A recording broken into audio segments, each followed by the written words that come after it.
Hi folks, how you doing? Another good day of chess here in the Tromsø Chess Olympiad.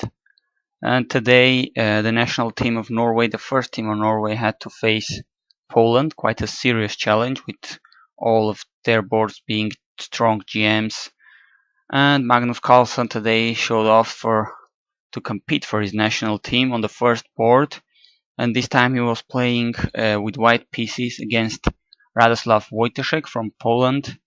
2700 plus GM and very well known for being a long time coach for former world champion and current challenger Vishy Anand. So Wojtaszek very well known for his opening knowledge, being a huge theoretician. It seemed it was going to be a very interesting battle, and in fact it was a good game of chess with some flashy moments and overall quite an instructive game, I believe. Let's go ahead. Carlsen chose 1 e4. Wojtaszek tries to go with the Najdorf, but Carlsen isn't willing to check the update on the Najdorf defense because knowing that probably the Polish GM is one of the biggest specialists in the world on this sharp Najdorf defense, he goes just knight c3. And after d6 plays bishop g2, goes for the positional and really sound and solid closed Sicilian with g3, bishop g2, etc. Once a favorite of players like Mickey Adams. So he doesn't want once again to go into a theoretical battle, he just wants calm position out of the opening. Playable position, he just plays sound and solid moves, d3, bishop g7, bishop e3. You know, he almost never wants to win the opening battle. He doesn't mind having an equal position out of the opening with white pieces. That's where he starts to shine and show his superiority. Now black plays e5, getting more control over dark squares on f4 and d4.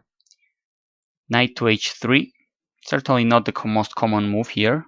Knight to e2 or even queen d2 are more popular here, but certainly knight h3 has its logic because f4 is a very common idea here for white, so this move is kind of supporting it, not a bad move of course.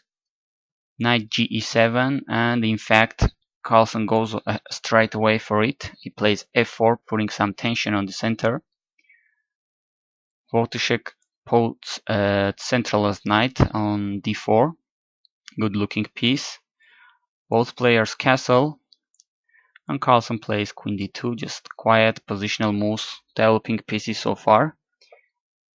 Bishop d7, and now he wants to improve his knight on c3. He puts it on d1, eventually could go to f2 to join an eventual attack on the king side, and also he's thinking of playing c3, kicking this strong knight from d4. Black plays queen c8, obviously attacking the knight on h3, and this knight is coming to f2 to support his colleague on the rim. Wojtaszek retreats his knight voluntarily, and now c3, controlling b4 and d4, having a quite solid position really for both players. This is kind of the position I think Carlsen just enjoys with either color out of either opening, because he just starts out playing his opponents from these kind of positions. That's where he shines with his all force. Now black plays b5, trying to get some space advantage on the queen side. F takes, knight takes, and Carlsen plays bishop to h6. Not a bad idea to exchange this good looking bishop, which could be eventually important on the great diagonal on g7. So after knight from 7 to c6, Carlsen exchanges this bishop. King takes, that also removes the main defender of the king's position, and you can imagine that in the future there might be some slight possibilities for white to attack here on the king side, as he has some pieces here grouping here on the king side, so it might be an interesting position. Knight f4, there it goes, relocating his knight from the rim. Simple moves, really makes it look easy. Queen d8, controlling this dark square diagonal. Now we're gonna see black playing h5, trying to get some attack here, but not sure if that's the correct plan here. Rook a d1, completing development. Rook c8. Now queen to e2. Simple moves now, giving the d file to the rook, taking kind of the e file. Slow, simple moves, but now also controlling g4. And there it goes. Wojtaszek tries to create some attack. He may be also thinking of h4, and the rook could come on h8 to support some attack. But as you're gonna see, Carlsen is going to stop this, extinguish the fire before it starts very, very efficiently. As the old rule of chess says, if you're attacked on the flank, you may counterattack successfully in the center. So that's what the world champion does. C takes, and now he has a very good looking pair of central pawns. The knight goes here, and he forces the exchange of these knights with knight takes, f2, queen takes f2, and there you got it. A couple of pieces have been exchanged, and white got, as a result, a couple of strong looking central pawns, and black's attack seems to have been vanished in the air, and white is in the absolute control of this position. He's not winning yet. He doesn't have nothing concrete, but positionally very, very sound position. Black has an isolated pawn here. White has better pieces, better placed pieces, much better coordination, more space, better position for Magnus Carlsen here.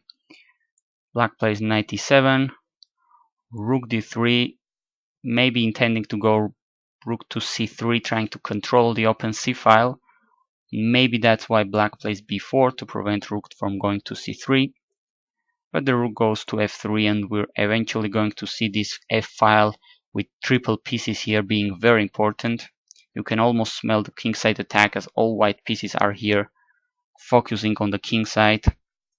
Queen to e8 and g4. Magnus starts to push his pawns, as there is a little trick here. After h takes, the bishop cannot take on g4, as rook g3 hitting the bishop is very, very dangerous for black. In fact, must be losing, because the natural looking move at the first side, like retreating the bishop, is losing against this beautiful knight h5 check. And now, depending on what black does, this is checkmate, or either white is winning the queen. If black goes to g8, this is a fork, winning the queen.